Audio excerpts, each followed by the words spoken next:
All right, so the second leg of Red Star and Kairat just finished 5-0 to Red Star. Start from the beginning and I'll kind of try to dissect the match. But in terms of the starting lineup, not too many surprises. I would say the only real surprise was Gobelic starting at right back. Everything else was pretty much kind of what we expected. Kanga and Sonogo were the partnership in defensive midfield.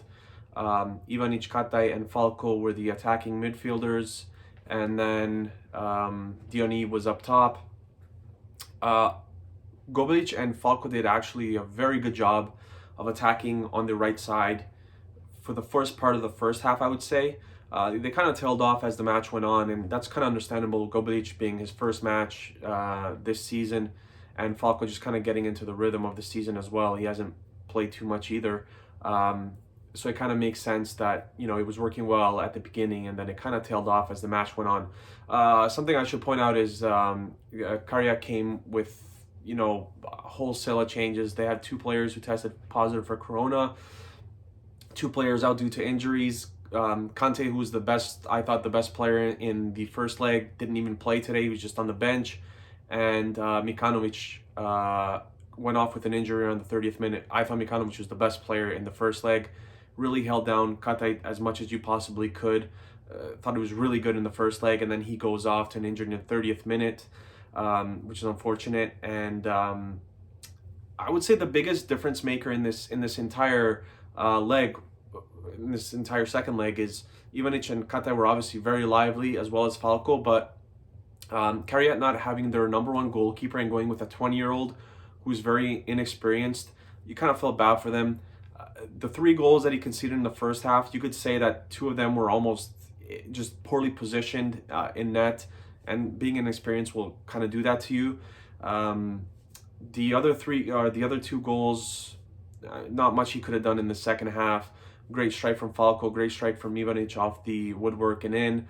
Katay's free kick in the first half was absolutely wonderful from the left side into the far right corner. I thought that the goalie maybe could have done a little bit of a better job saving that one, but he had to kind of, start to go one way and then he had to come back, and it was just way too late. Diony's first goal was pretty good, but Dragovic really made the play with a tackle in the midfield, and he sent a ball to Diony, outside left foot, right in his chest, controlled it, and slotted it past the keeper. That's another goal that I thought the keeper should have done much better on, but it's good to see Diony score. I assume that he's going to be the player up top that gets the most minutes this season, at least until January, in the striker position, and this is kind of good for his confidence here. He went off in like the 63rd, 4th minute, something like that. You could tell he was a little bit out of gas, and he had a lot of plays in this match that kind of reminded me of what Falcinelli provided for Red Star last season. A lot of hold up, getting fouled a lot, which is something Falcinelli did very well. He had a ball that he sent back for Ivanic in the second half that Ivanic, should have got on target, but he didn't. He could have scored another one. And I think just overall, Red Star was much more threatening in this match. Like I said, having 6 players out is not a good thing. And once I saw that, I kind of thought that Red Star should win this rather easily.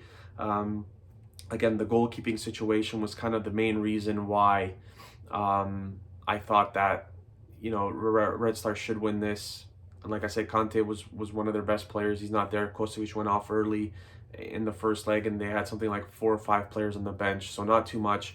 Best of luck to Kariat in the Europa League qualifying. Red Star has solidified at least a berth in the conference league as they head into now the third round, where they will play Sheriff from Tiraspol from Moldova.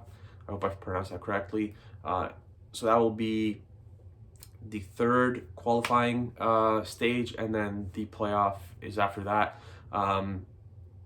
Just another point, I think Kariat has a really good team. I think if they can get healthy for the Europa League, I think they have a real chance at making Europa League. And then we'll see it. If they don't make Europa League, they have the Conference League, which is obviously would be a huge success for them as well. But they did this the right way. I think the rest of their players throughout the last few weeks getting ready for this with this huge tie against Red Star. And when you're down 6 players, essentially standard players, it's gonna be very tough to win. And you could tell that halfway through the second half, they were kind of out of gas. Wagner Love didn't really do much today, not much service going forward. He had one chance towards the tail end of the first half, like 43rd, 44th minute. Sanogo headed the ball right back to him, and he kind of tried, didn't get the ball on target, but he was very close.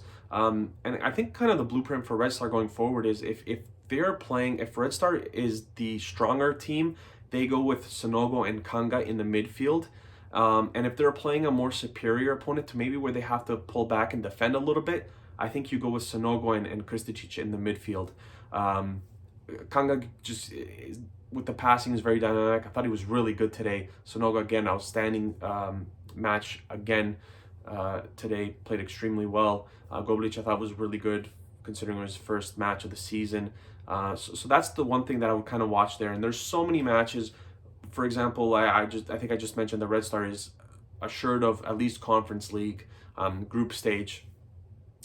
Hopefully we don't get there because the club has bigger ambitions than the Conference League, no disrespect. But we'll see what kind of team they field. Željko Gavrić wasn't on the bench today. Neither was Veljko Nikolić.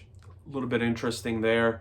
I would have liked to have seen Bakayoko get more minutes to kind of get ready for, the season, and even minutes as a right back or a left back or whatever, just in case someone does get injured. But I mean, a 5-0 win.